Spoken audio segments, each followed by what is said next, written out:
안녕하십니까. 김경국TV 시작하겠습니다. 이재명과 이화영이 소위 말하는 죄수의 딜레마에 빠져들고 있는 것 같습니다. 이화영이 1심 선고에서 중형을 선고받았죠. 그리고 또 대북 송금과 관련해서 제3자 뇌물 혐의로 추가로 기소되었습니다. 그러자 이재명 입장에서는 이화영이 불안해지기 시작한 것입니다. 이화영 역시 나름대로 이재명으로부터 버림받으면 어떻게 하느냐, 이런 불안감에 떨고 있을 것입니다. 이재명 입장에서는 이미 중형을 선고받은 이화영이 제3자 뇌물 혐의로 추가로 형을 선고받게 되면 자신에게 상방울의 대북 송금 대납 사실을 보고하지 않았다고 검찰 진술을 번복했듯이 이화영이 다시 한번 변심하게 될 가능성이 높다고 이재명이 판단했을 수도 있습니다. 소위 말하는 죄수의 딜레마가 시작된 것인데, 이재명은 이화영을 버릴 수 있는 다른 준비를 서두르고 있는 것으로 드러나고 있습니다. 이화영의 진술 번복이 자신의 기소를 막아주지 못했던 만큼 이화영은 더 이상 쓸모가 없다, 이렇게 판단했을 수도 있습니다. 이화영 얘기부터 말씀드리겠습니다. 이화영은 지금 불법 대북 송금과 뇌물, 증거인멸 등의 혐의로 1심에서 징역 9년 6개월의 중형을 선고받았죠. 거기에다 지금 또 대북 송금과 관련해서 뇌물 혐의로 추가로 기소됐습니다. 이화영에게 어느 정도의 뇌물 액수가 적용될지는 몰라도 뇌물은 1억 원만 넘어도 중형을 선고받게 됩니다. 그런 점에서 이미 선고받은 징역 9년 6개월에다 다시 또 뇌물 혐의로 선고받을 형을 감안하면 징역 15년에서 20년형까지 충분히 선고될 가능성이 있습니다. 이화영이 63년생으로 원래 61살입니다. 20년형이면 80이나 되어야 나올 수 있습니다. 인생 끝장나는 것이죠. 시간 끌기와 검찰청 술판 진술 회유 주장, 이런 악질적인 행동으로 이화영은 지금 괘씸죄가 적용됐습니다. 그래서 이대로라면 항소심에서도 형량이 줄어들 가능성은 높지 않아 보입니다. 이화영이 버틸 수 없을 것입니다. 지금쯤 부인 백정화의 말을 믿고 이재명에게 대북 송금을 보고하지 않았다고 진술을 번복했던 것을 아마 후회하고 있을 것입니다. 이화영은 오직 이재명의 대통령 당선만 기다려야 되는데, 지금 자신에 대한 중형 선고와 함께 이재명의 기소 소식도 들었을 것입니다. 그리고 또 신진우 판사가 이재명 재판을 막 담당하게 됐다, 이런 소식 역시 들었을 것입니다. 그러면 이화영도 이번에는 이재명이 빠져나가기가 쉽지 않을 것이다, 이런 사실을 직감적으로 깨닫고 있을 것입니다. 이제 이화영의 본격적인 고민이 시작될 수밖에 없습니다. 끝까지 이재명을 보호하느냐, 아니면 항소심 과정에서 솔직하게 얘기하고 형량을 줄여줄 것을 애원을 하느냐, 두 가지 방안을 놓고 고민에 빠질 수밖에 없을 것입니다. 끝까지 이재명을 보호하기에는 자기의 남은 인생을 걸어야 하는 너무나도 큰 도박입니다. 이대로라면 항소심에서도 별로 형량이 줄어들 것 같지도 않고, 또 뇌물 혐의까지 추가되면 20년형까지 선고받을 수 있다고 생각하면 잠이 올 리가 없겠죠. 마냥 이재명만 믿고 모든 죄를 자기가 뒤집어쓰기에는 이재명의 미래가 자꾸만 불투명해진다는 생각 역시 지울 수 없을 것입니다. 또 이재명이 나를 버리는 것은 아닐까, 이런 두려움도 상당할 것이고요. 경기부지사를 하고 이재명을 지켜봐오면서 언제든지 버림받을 수 있다, 이런 생각은 분명히 하고 있을 것입니다. 이재명의 인성 캐릭터를 충분히 지켜봐왔을 것이기 때문입니다. 그래서 이화영 아마 매일 밤잠을 설치면서 하루 저녁에도 몇 번씩 이제라도 바른 말을 해야 되는 것이 아닐까, 이렇게 고민할 수밖에 없을 것입니다. 이재명이 고민하는 지점도 바로 이 부분일 것입니다. 그러니까 이화영이 배신, 이화영은 자기가 살자고 하는 것이겠지만 이재명 입장에서 볼 때는 배신이라고 생각할 수도 있을 것입니다. 이화영이 배신을 하면 어떻게 하나, 이재명 역시 밤잠을 설칠 수밖에 없을 것입니다. 이재명도 변호사이니 과거 변호사 경험으로 죄수들의 딜레마를 잘 알고 있을 것입니다. 그런 의미에서 이화영이 지금 어떤 생각을 하고 있을지 어느 정도는 읽고 있지 않을까, 그렇게 생각됩니다.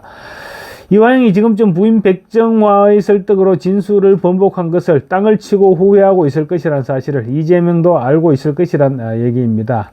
그렇다면 이재명도 이화영의 변심에 대비해야 한다는 생각을 할 수밖에 없습니다. 이재명의 입장에서 볼 때 이화영은 어차피 소모품에 불과했을 것입니다. 그래서 이화영이 언젠가는 배신할 것으로 생각하고 있었을 수도 있습니다. 바꿔 말하면 이재명은 언제든지 이화영을 버릴 준비가 되어 있었던 것입니다. 이재명이 지난 14일 서울중앙지법 앞에서 수원지검이 자기를 제3자 뇌물 혐의 등으로 기소한 데 대해서 희대의 조작 사건이다. 이렇게 목소리를 높인 것도 이화영의 변심에 대비한 성격이 엿보입니다. 이재명은 그 자리에서 준비해간 원고를 꺼내 읽으면서 기자들에게 동일한 사건에 대해 동일한 법원의 다른 재판부가 전혀 다른 판단을 해서 상반된 결론이 나왔는데도 왜 이런 점은 기자들이 지적하지 않느냐라면서 검찰 애완견 발언을 했습니다. 이재명이 언급한 동일한 사건에 대한 상반된 결론이란 이화영 판결과 안부수 전 아태평화교류협회 회장의 1심 판결을 말하는 것입니다. 이화영의 1심 재판부는 쌍방울이 이재명의 방북 대가로 북한에 돈을 보냈다. 이렇게 판단했죠. 반면 안부수의 1심 재판부는 쌍방울이 이재명의 방북 목적이 아닌 주가 부양을 위해서 북한에 돈을 보냈다. 이렇게 판단했는데 그런 부분을 이재명이 지적하고 나선 것입니다. 분명 엇갈리는 판결인 것은 맞습니다. 그렇지만 시점 차이라는 중요한 팩트를 이재명은 일부러 외면한 것이죠. 이재명의 주장은 그러니까 이치에 맞지 않는 주장이 되는 것입니다. 안부수는 대북 송금 공범으로 2022년에 기소돼서 작년 5월달 1심에서 징역 3년 6개월을 선고받았습니다. 안부수가 기소될 당시에는 김성태가 태국에서 체포되기 전입니다. 김성태는 태국에서 2023년 1월에 체포됐고 안부수는 2022년 초에 기소가 되었습니다. 그래서 시점이 안부수가 기소된 시점이 훨씬 빠른 거죠. 그래서 대북 스마트폰 비용 대납 경위나 또 경기도 관련성 이런 부분들은 안부수의 공소장에 포함시킬 수가 없었던 것이죠. 검찰이 대북 송금의 실체를 파악했던 것은 김성태가 소환된 이후 검찰에 진술을 하면서부터 알게 됐던 것입니다. 검찰은 그래서 작년 10월에 안부수의 2심 재판부에는 이화영과 경기도가 대북 송금에 연관됐다 이런 내용으로 공소장을 변경해서 재판부의 허가를 받았습니다. 추가 수사를 통해서 대북 송금이 이재명의 방북 대가임을 규명했다는 취지이고 재판부도 이를 받아들였던 것입니다. 그럼에도 이재명이 안부수를 끌어들인 것은 쌍방울의 방북 비용 대납을 이화영이 자신에게 보고하지 않았던 것이 아니라 애초에 경기도와는 무관하다 이런 쪽으로 초점을 이동시키고 있는 것입니다. 그러니까 이화영이 만약에 진술을 번복한다고 하더라도 자기와는 무관한 그러니까 또 허위 진술 번복이다 이렇게 몰아갈 준비를 하고 있는 것이죠. 이재명이 국정원 보고서를 언급한 것도 마찬가지입니다. 국정원 보고서에 따르면 북한의 대남공작원 리호남이 쌍방울 계열사의 주가를 띄워주는 조건으로 수익금을 받기로 했다 이런 내용입니다. 이 내용은 사실은 국정원 보고서라기보다도 국정원에 제보 내용을 정리한 것입니다. 쌍방울의 대북 송금은 이재명의 방북이 아니라 쌍방울이 북한과 손잡고 주가 조작을 한 대가였다는 것입니다. 그런데 이 문건에 대해서는 이화영의 1심 재판부는 신빙성이 없다고 판단했습니다. 재판부는 이 문건은 제보 내용을 정리해 놓은 것일 뿐이고 신빙성이 떨어져서 국정원에서도 제보 내용을 확인할 생각조차 안 했다. 확인하기 위해서 어떤 노력을 기울였는지도 불분명하다. 이렇게 판단했습니다. 이재명이 이 같은 사실을 모르지는 않을 것입니다. 그런데 굳이 그 자리에서 A4 용지를 꺼내 들고 읽으면서까지 장황하게 설명하고 또 자기의 이야기를 기사화하지 않는 기자들에 대해서 애완견이다. 이렇게까지 표현한 것은 재판 전략으로 볼 수 있을 것입니다. 지금 이재명 재판의 핵심은 이화영이 이재명에게 쌍방울의 대북 송금을 보고했느냐 안 했느냐 이 부분입니다.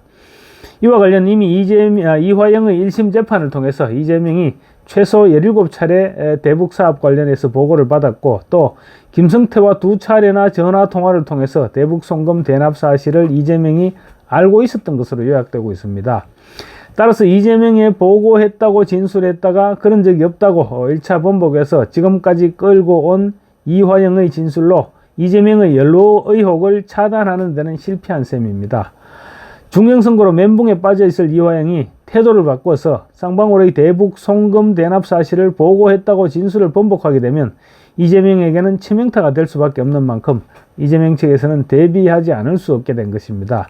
따라서 이화영이 보고를 했든지 안 했든지 그 여부보다는 그에 앞서 전제가 되는 경기도와의 연관성부터 부정하는 전략을 펼치고 있는 것으로 보입니다.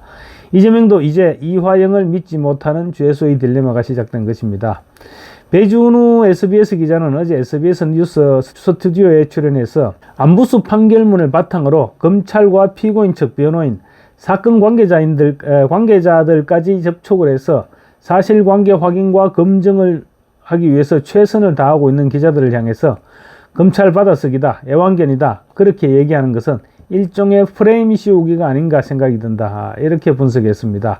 그러니까 이재명이 앞장서서 기자들은 검찰과 한패다 이런 프레임을 씌워버림으로써 앞으로 어떤 기사가 나오더라도 믿을 것이 못 된다.